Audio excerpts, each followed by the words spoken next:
नमस्ते. आपण मागील भागात पाहिले की मुलांचं कोणीतरी अपहरण केलेलं असतं आणि त्याने पैशांसाठी समरला कॉल केलेला असतो. तर त्यापुढे काय होईल ते आपण या भागामध्ये पाहूया. पण त्याआधी जर तुम्ही चॅनलला सबस्क्राईब केलं नसेल तर प्लीज सबस्क्राईब करा आणि बेल नोटिफिकेशन ऑन करायला विसरू नका, जेणेकरून पुढील भागांचे नोटिफिकेशन तुम्हाला येतील. तर कथेला सुरुवात करूया. किडनॅपरचा कॉल डिस्कनेक्ट झाल्यानंतर समर दिवाणखान्यात सोफ्यावर बसला आणि आपल्या डोक्याला हात लावला. त्याचे बाबा, सासरे आणि शेजारी उभे असलेल्या इतर लोकांनी समरला घेरले. बाबा अस्वस्थपणे म्हणाले, किडनॅपर काय म्हणाला समर? काहीतरी सांग. समरने सगळा प्रकार सांगितला. तेव्हा वडील म्हणाले, समर पैसे बघू नकोस, जा आणि मुलांना सोडव.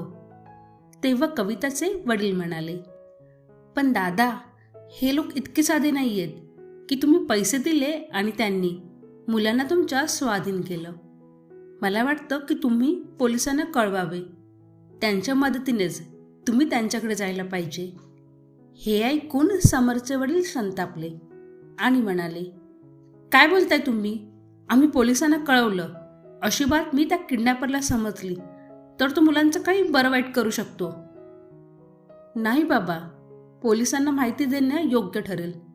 पैसे घेऊनही हे किडनॅपर आपल्याशी गैरप्रकार करू शकतात. पोलीस आपल्या सोबत असतील तर ते आपल्याला मदत करू शकतील. फक्त पोलीसच या बदमाशांचा ठावठिकाणा जाणून घेण्यास सक्षम आहेत. ते आपल्याला मदत करू शकतात. एकटे आपण काही करू शकणार नाही, समर म्हणाला. समरने पोलिसात मुलं हरवल्यांची तक्रार दाखल केली. त्याने सर्व माहिती पोलिसांना दिली. दुसरीकडे बदमाशांनी रिनीच्या तोंडावरची पट्टी उघडली होती. पट्टी उघडताच तिने पाणी मागितले. पाणी दे तिला. खोलीच्या बाहेर कोणाचा तरी आवाज आला. त्या माणसाने दाराकडे वळून पाहिलं आणि म्हणाला, अरे भावा, या मुलांनी त्रास दिलाय नुसता. आपल्याला दुसरा मार्ग शोधायला हवा होता पैसे कमवण्यासाठी. या मुलांना पळून आणल्याने माझा त्रास आणखीन वाढलाय. खोलीत शिरताना मनोज म्हणाला, ही मुलं नाही आहेत, सोन्याची अंडी देणाऱ्या कोंबड्या आहेत. समजलं का? आयुष्यभर कुठलंही काम करून एवढं कमवता येणार नाही. एवढं त्यांचा बाप यांच्या बदल्यात देईल. असे म्हणत तू जवळच असलेल्या खुर्चीवर बसला. तुझं म्हणणं बरोबर आहे, पण हा चिमुरडा एवढा आवाज करतो. कुठं भांडाफोड झालं तर? बाहेरचं कुणाला कळलं तर? याला उगाच उचलला. पैसे तर या मुलाच्या बदल्यातच मिळतील, पण याला सांभाळणं फार कठीण आहे, मनोजचा साथीदार म्हणाला. यावर एक सोपा उपाय आहे. या मुलीचे हात सोड. ती तिच्या भावाची काळजी घेईल. तिला आणण्याचा हा फायदा आहे, मनोज म्हणाला. हा, ही लहान मुलगी सांभाळेल? त्या माणसाने आश्चर्य व्यक्त केले. हो हो, ती काळजी घेईल. हा मुलगा हिला ओळखतो. पण हा फटाका पण काही कमी नाहीये भावा. तोंड उघडताच तिची जीभ चालू लागते. कितीतरी प्रश्न विचारते रे देवा. असे म्हणत त्या माणसाने कान धरायला सुरुवात केली. यावर मनोज हसला आणि म्हणाला, तुला जमण्यासारखं काही नाहीये. जाऊ दे, आता मी इथे आहे. मुलीला सोड. ती तिच्या भावाला शांत ठेवेल आणि ह्या पोरीच्या पहाऱ्यासाठी मी आहेच आता इथे. बघ, उद्यापर्यंत यांचा बाप पैसे आणेल. तो स्वतः पैसे देण्यासाठी धडपडत असेल. त्याच्याकडे डोकं तर नाहीये, मनाने विचार करतो. म्हणूनच आपल्याला लवकरच या पोरांकडून रजा मिळेल. त्यानंतर रिनीचे हात सोडण्यात आले. तिने तिच्या भावाला मिठी मारून जवळ घेतले. काका, माझ्या भावाला भूक लागली आहे, त्याला दूध द्या. हे ऐकून तो माणूस तिला धमकावत म्हणाला, चुप बस, इथे काय दूध मिळणार नाही. यावर मनोजने त्याला खडसावले. दूध आण. दूध नसलं तर मुलगा ओरडत राहील. तो माणूस बाहेर गेला आणि काही वेळाने दुधाची व्यवस्था केली. भावाची काळजी घेताना रिनी तिच्या वयापेक्षा खूप मोठी दिसत होती. मध्ये मध्ये आईला आठवून तिच्या डोळ्यातून अश्रू तरळत होते. भावाकडे बघत ती अश्रू पुसत होती. तिचंही मन तिथून पळून जावंसं वाटत होतं, पण रात्र असल्याने आणि ती अज्ञातस्थळी असल्याने त्यावेळी पळून जाण्याची हिंमत तिला होत नव्हती. पण याचे भान त्या चिमुकल्याशा मनात होते. कदाचित परिस्थितीमुळे असेल, त्यामुळे कशी तरी तिने रात्र काढली. दुसरीकडे अपहरणकर्त्याचा कॉल ज्या क्रमांकावरून आला होता तो नंबर पोलिसांनी ट्रेस केला. त्यांना एवढंच कळलं की ती मुलं जवळच्या गावात आहेत. त्या बदमाशांनी त्यांना फार दूर नेलं नाही. किडनॅपरने फोनवरून फोन न केल्याने त्यांचा ठाव ठिकाणा कळू शकला नाही. पोलीस आणि समर दोघेही रात्रभर मुलांच्या शोधात होते.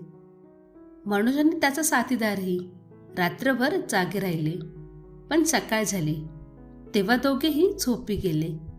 सुरुवातीला रिनीला आपल्या भावासोबत पळून जायचे होते, पण ती आपल्या भावासोबत पळून जाऊ शकत नाही आणि दोघेही जागे झाले तर ते सहज पकडले जातील अशी भीतीही वाटत होती. रिनी एक हुशार मुलगी होती. ती अभ्यासातही हुशार होती.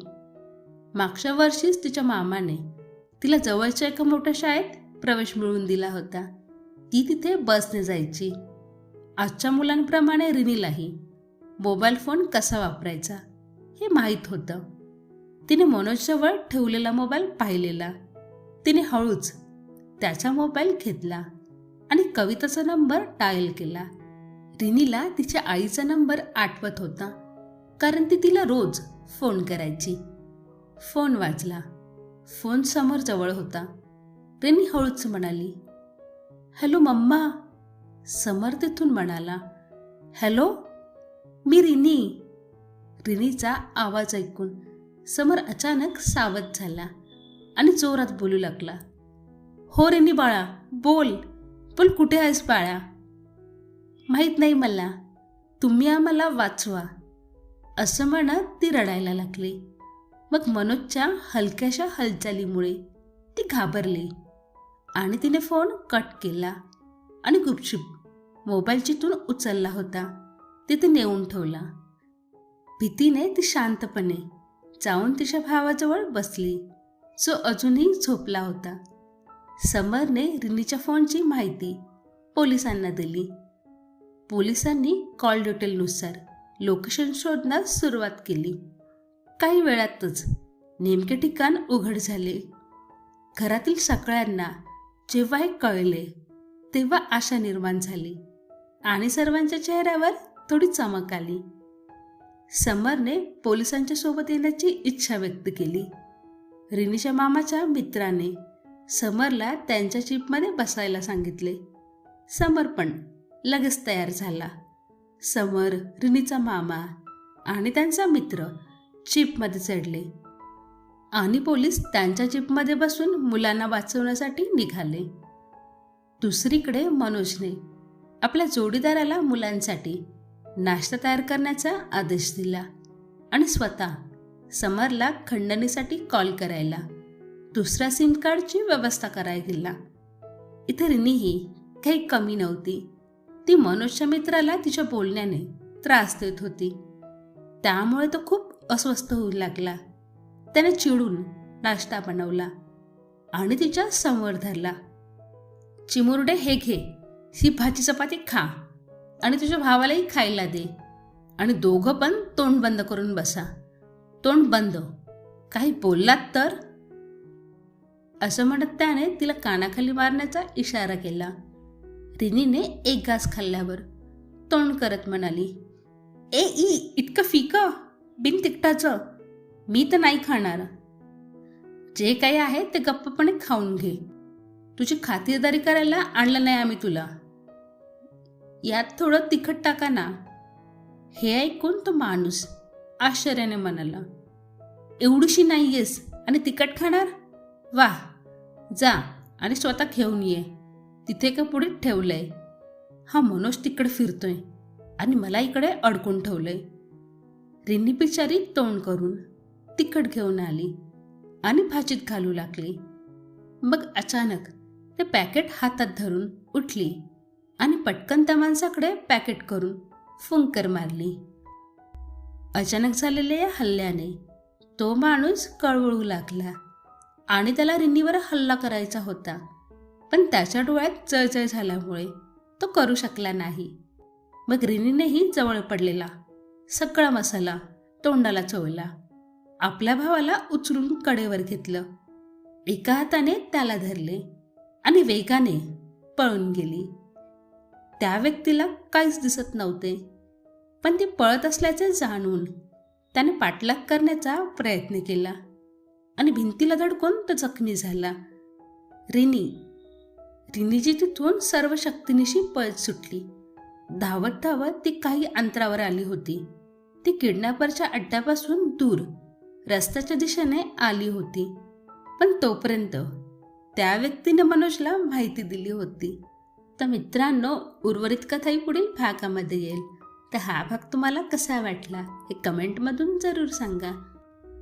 कथा पाहण्यासाठी खूप खूप धन्यवाद.